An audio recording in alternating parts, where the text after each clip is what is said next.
Our last bit in section 9.3 is that we need to make sure that we know how to read computer output if we have to, because of course that's the most likely use of a confidence interval. I mentioned it before, but these are also available on things like CNN and stuff like that, so you want to be able to analyze margin of error and confidence intervals when they show up in a lot of places.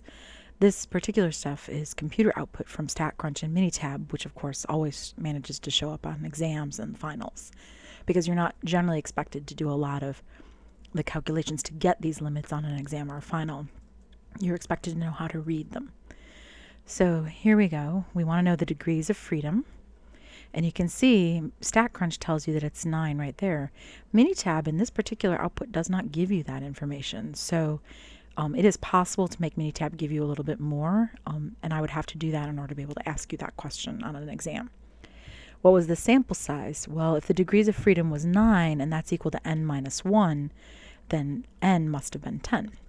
So the sample size is 10. And again, Minitab doesn't really give you that information. Minitab doesn't give you much.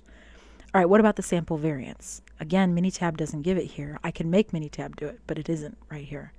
But StatCrunch is giving you the sample variance. It's 34.93 repeating. All right, if that's the case, what's the sample standard deviation? Well, that's not given to you anywhere in here, but we all know from chapter 3 that the standard deviation is the square root of the variance. So all you have to do is have a calculator take the square root of 34.933. You'll get about 5.91. So there that is. What's the confidence level? Well, the confidence level is 95%. That's kind of obvious because it'll say it up here in the top corner for both of these. All right. What was the confidence interval for variance? All right, for variance, it was, let me go back here, 16.5 or 527.563. That's the lower number. If you have Minitab, you don't have quite as many decimal places. Again, I can change that if I so choose. And then 116.42765. So that's what StatCrunch gives us. And that's fine. And if you just had the Minitab output, you'd just say 16.5, comma 116.4. Be done. All right, what about standard deviation then? Well, if you have Minitab, this is where Minitab's better.